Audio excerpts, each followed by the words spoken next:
Hey everybody, it's Steve. I go by Stever82 on YouTube. I just passed 250 subscribers. As you can see from my videos, I do a lot of stuff about Splinterlands, but I also talk about Gala Games, and I also talk about other projects. Like I just did a review of Harvest Finance, and I also did a review of how to move coins from Binance Swap, from Binance USA to the Binance Smart Chain so you could use Pancake Swap. And so that video is going up tomorrow. But today I have something to do fun in the Splinterlands world. I make a lot of videos in that. And that's give away a couple land plots. Because a week ago I did a post. I said if you engaged with it, you'd have a chance to win my 2 land plots that I won in the raffle. Because I like to share. It's a little late. It's Super Bowl Sunday. The game was kind of boring. I didn't really like the halftime show. And as a Packer fan, I was just like, yeah, I think we could have beat those Chiefs too. So we really blew it by not being able to score off those Brady interceptions. But moving on to the post. So I do these posts once a week, and they're always videos. They always have a giveaway. It's either going to be something cool like land, like I did for this one, or it's going to be something a little bit smaller, like just some DEC or something else. So this week the giveaway is going to be back to 1,000 DEC. Just to make sure you watch the video, I kind of want you to tell me something about my comments I'm going to be making about land and thoughts, and some things that we found out in the AMA that I listened to recently that I thought were kind of interesting. Or you can also chime in on if you're happy about the Super Bowl results or not. I was more disappointed it wasn't a more entertaining game. I mean, it looked like Mahomes was hurt. But we'll get back into the world of Splinterlands. I have to admit, I was a little disappointed that I only got this many people in a contest where I'm going to give away a thing to 2 people. I did remove one person that didn't really comment in a way that I enjoyed. And Godfather, I'm leaving you in here, but just barely. Make sure that you make a comment if you want to be in the drawing for the thing that does have some feedback or answers the Super Bowl question or something this week if you're going to enter again. And if you win, it's going to be pretty funny. We're going to do the 2 spins live, and then I'll send off the tokenized land plots, and then we'll start talking about land a little bit and the stuff in the AMA. This isn't going to be a super long video. It's just something I wanted to get done and get the post up right away, just in case anybody was hoping they would win the land plot. So let's go ahead and see who gets the first one. Yada da da da da. And we have... Oh, this is a guy who he enters everything I do. He always does really good answers, real thoughtful. He's a real player, so I'm glad he's getting one of these from me. So we're going to go ahead and remove him. Let me just copy this down. I just want to put it in my notepad off screen to make sure I send it to the right person. I know I should have hit remove, but he's out of there. Let's see who wins the second one. Come on. Oh, and Mr. Topper. Mr. Topper, I believe you're a new player. Let me know in the comments when you see this. You know, it's always nice to see new people. I haven't seen you around, and your account is relatively low rating. So I'm expecting to see that grow, and I'm hoping you are a real player. Obviously, if I can't send you the land plot in the game, then I'm gonna send it to you later on afterwards, because I'm gonna have to send it to the Hive engine and then get it over to you. But I didn't say you had to have a game account to win, so I'm not going to try to act like that. So here's where I'm going to show off a little bit. Yes, I do have a ton of stuff. No, not really. I did buy 2 tracks, so I have 2 Explorer titles. And here's another recap of everything I won. I won the 66 common tokens. I think I kind of forgot to say that. 3 epics. I won 2 land pots. I have 27 because I was staking DEC in the liquidity pool, and I got 25 of them free from that. And then I got 14 rare totems. So that's just a quick little recap. The fact that I got those extra land plots mean I might do another land plot giveaway in the future. I just like to do them around events. So this one was because of the raffle. The next one might be because of the next airdrop. I don't know, something like that. I'll think something up. I'm going to keep a couple of them just to see where they go and everything, wondering the value. I know they haven't been up near that $20 price mark that they're selling them for, but I kind of expect them to reach up around 15 eventually. I just feel like there's a lot of people that, like me, were in the Uniswap pool, won some in the raffle. There's just some people that don't need them because, look, I have 200 lands already. I got to figure out if I can use with my 2 track tokens. I don't know that I need 27 other plots. So if you're looking to buy these and you want to buy maybe 10 of them, you could reach out to me and we could work something out. But we'll go ahead now, and I should have maybe looked into this, but okay, good. It's very simple. There's a transfer button. So we're sending 1 to the GCC. We'll transfer to player. I know he's a player, so this should go no problem. And then I have to go back down here to my... Oops, what did I just do? Did I send him 10?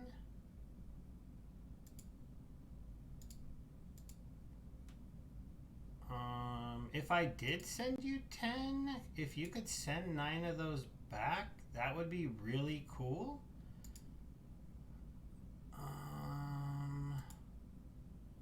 Okay, hold on.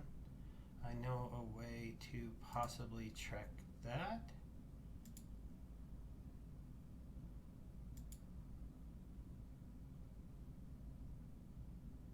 No.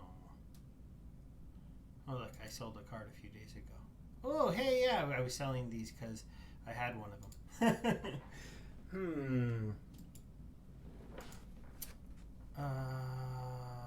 That was interesting. I don't know what just happened there. My land plot claims went down by 11 instead of 1. Oh, there's already a 1 there. Okay, so the GCC, I accidentally sent you 11 land plots. I'm hoping you can send me 10 of those back. I'll have to talk to you and hopefully work that out. But there's the 1 to Mr. Topper. And now, as you can see, I only have... It's kind of interesting. This thing keeps moving around. I have 15. So that worked properly. I accidentally sent too many to the other player. But I'm hoping he'll give those back. He's a pretty solid player. So we should be able to work that out. Now we'll go ahead and just take the part of the video here where I want to go ahead and talk a little bit about land and the AMA. I'll go ahead and just bring this, but we'll just go over here. Okay, so land in Splinterlands is still a long way off, and we have a long way to wait before we're really going to know its value, its use case, and everything else. There's still some for sale here, so you're probably not going to see a huge run up as there's still 62,000 plots left. And we all need to do our part to spread the word about land, maybe put it out there for other players, that you have a chance to come into Splinterlands, own a piece of land, and be one of the first people, I think, ever in a game like Splinterlands to have the ability to farm items that will be needed to craft cards that can only be made by players. No one's ever done that, and it's not like these are going to end up being super cheesy cards, because they've already told us that the cards are going to be the item cards and spell cards. Items cards and spell cards are part of the game that we don't even know quite how it works because it still needs to be released. And when it goes in there, it's going to change the way the game is played a lot depending on how powerful these cards and spells are. So they're going to be important to have. Let's say you're playing against a team who has all flying, and maybe you have a spell card that says it snares 2 of the monsters and brings them down. And add in that maybe that's an earthquake match. Well, now you've turned 2 monsters that they thought were going to be safe flyers into people on the land getting hurt by earthquake. Another thing you might be able to see is if you have the front row monster with magic reflect. Maybe there'll be a card to add a spell to make one of your monsters a sniper. I'm completely guessing, but then you could make it so that your magic monster became a sniper, hit the back row monster, and wasn't taking reflected damage off of that front row monster in the beginning of the game. So there's also going to be the opportunity for maybe you to see that, oh man, they have a whole lot of sneak monsters. I have an equipment card here that adds thorns and armor to a monster. I'm going to throw that on my back row monster to try to slow them down from taking that person out and making them take a little bit longer.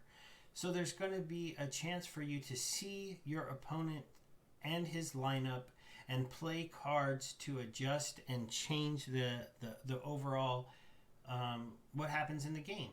And so having that second phase, it's going to get a lot closer to the what some of us who've played Magic and Hearthstone, when you save your cards, right? You save your Magic cards, you have your interrupts and things like that. Well, it's not going to be the same because we're going to get, oh, here, look at the other person's team. You have 30 seconds or 10 seconds or 15 seconds to play whatever amount, however they work the mechanic, 1 card, 2 card, maybe you have to save extra mana in the mana cap to play towards these cards.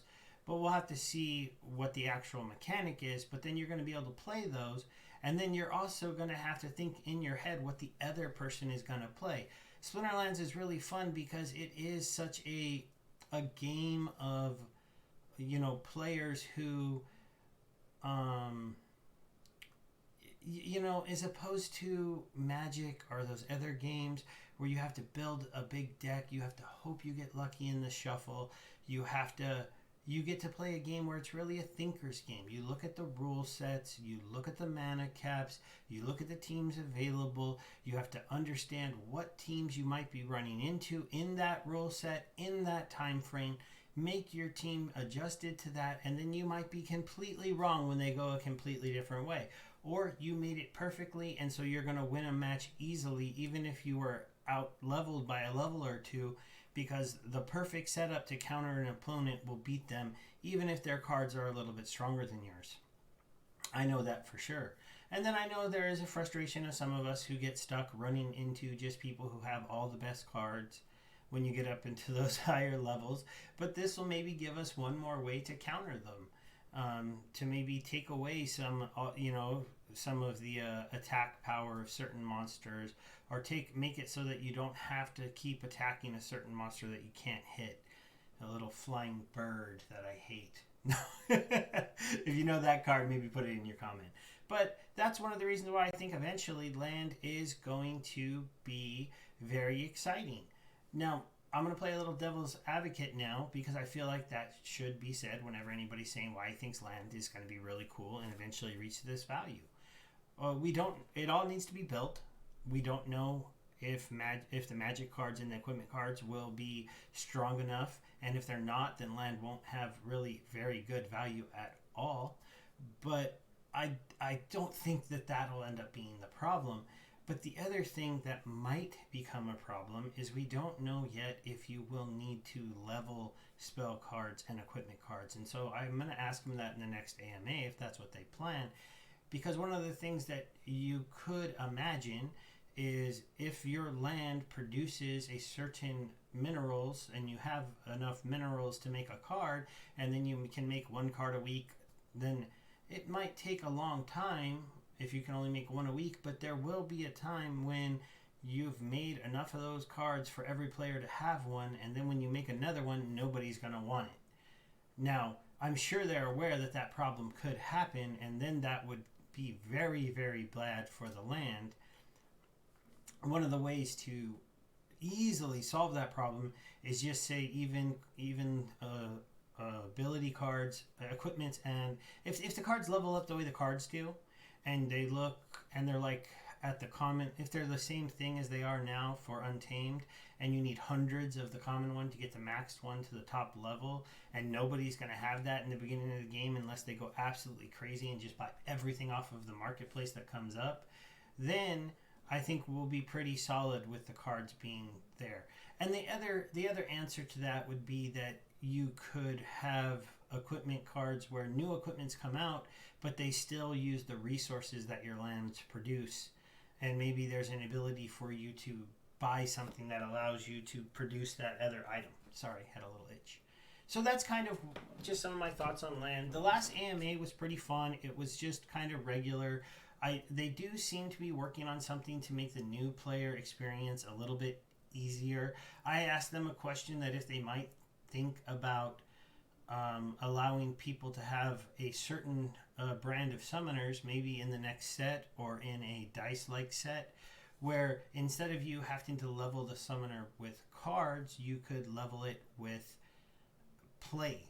And maybe that summoner could only get capped out at like silver level, but it would allow players to get a summoner pretty cheaply that they could level up and have that summoner out of the way. Because when I look at the problem with a new player is that once you get in, it is quite an investment to level up a summoner to level 4, to level 5, to level 6, and realistically you need to do it for every single team.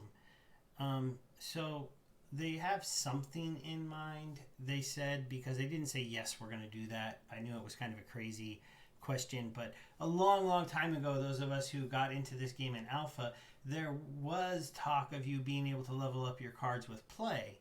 Now they took that away, and I think that the way it works now is better for making cards rare, and I don't know if my idea would hurt the value of the current summoners. I think you could balance that out if maybe all of these summoners cost 4 mana and had an ability that wasn't as good as like armor, like the epic 4 cost ones where it's the dragon one, but make them cost 1 extra mana than the 3 cost summoners that we've all been buying in the current sets, so they do get a little bit of a hit to their mana cap if they're using these, and as opposed to someone who bought one. It's just a thought. Let me know what you thought, if you think that was kind of interesting. The other stuff in the AMA that they're clearly looking into is just really getting through the land development, the guild wars, brawls, and everything else. Okay, this video ended up being a lot longer than I thought, so I'm going to wrap it up here. Congratulations to the winner. Leave a comment about anything you heard in the video, about what you thought of the Super Bowl. You got a chance at that 1,000 DEC. And take care, everybody. This is Steve saying goodbye.